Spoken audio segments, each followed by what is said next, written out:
Assalamualaikum warahmatullahi wabarakatuh. Jumpa lagi bersama saya, Saifun Rifki Adi Saputra dari Prodi Pendidikan IPA Universitas Sarjana Beta Taman Siswa. Teman-teman, kali ini saya akan membuat suatu konten tentang materi korosi. Jadi materi ini merupakan tugas dari mata kuliah elektrokimia. Daripada teman-teman hanya belajar di kelas, di dalam ruangan kelas, dan hanya sekedar mempelajari teori, alangkah baiknya kita belajar langsung dari alam ataupun lingkungan sekitarnya, sehingga bagi kita mudah untuk memberikan suatu definisi, suatu pengertian terkait berbagai persoalan-persoalan yang terdapat di mata pelajaran ilmu pengetahuan alam. Dan teman-teman, kali ini saya berada di lokasi, tepatnya di kampus Universitas Sarjana Beta Taman Siswa. Tetap bersama saya dan tonton sampai selesai.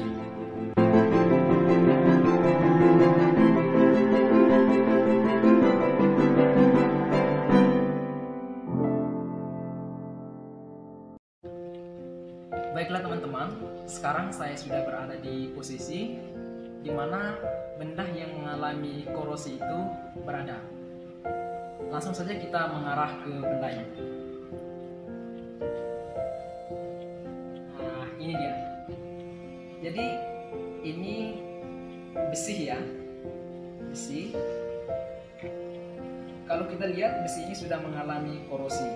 Mungkin bagi teman-teman yang masih minim dengan istilah korosi, dengan melihat secara langsung seperti ini, maka ya mudah. Korosi itu sebutan lainnya yaitu peristiwa perkaratan.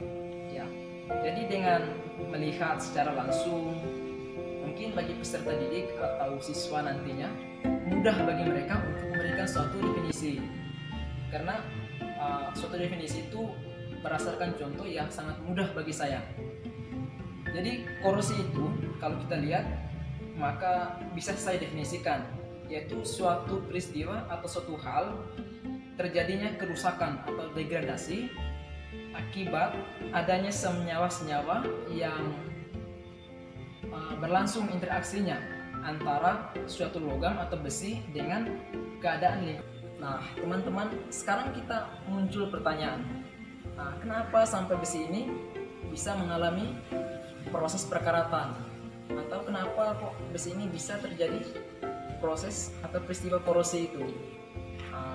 Kira-kira faktor apa saja yang menyebabkan korosi bisa terjadi pada suatu benda, misalnya pada besi? Jadi secara umum korosi itu terjadi karena faktor air dan kelembapan udara. Jadi suatu benda ketika dibiarkan di posisi yang basah atau dikena air, maka peluang untuk terjadinya proses atau peristiwa korosi itu sangat atau cepat berlangsung secara cepat. Kemudian kelembapan udara juga. Biasanya kan besi-besi kita simpan di tempat-tempat terbuka. Nah, itu yang bisa menyebabkan juga suatu peristiwa korosi. Kemudian faktor yang ketiga yaitu pH. Jadi pH dengan kadar keasaman lebih kecil dari 7 itu sangat mudah sekali, ya, sangat cepat sekali untuk terjadi peristiwa korosi itu.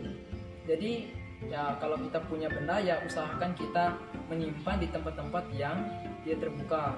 Adapun kalau misalnya benda-benda yang lain, nanti kita usahakan cari tempat yang baik dan aman lah. Nah, sekarang teman-teman, kita diminta kira-kira bagaimana upaya atau cara kita untuk menghindari dari peristiwa korosi itu terjadi.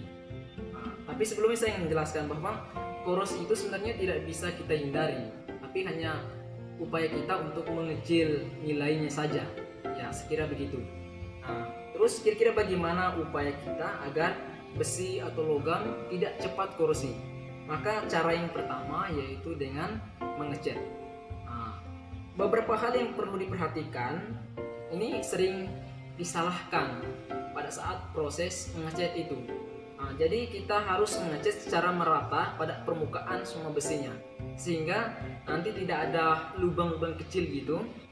Nanti kalau seandainya ada lubang kecil, maka nanti bisa saja air ataupun udara kontak secara langsung, ya, kontak fisik secara langsung antara besi dengan keadaan lingkungan sekitarnya. Maka hal itu yang menyebabkan peristiwa korosi itu terjadi.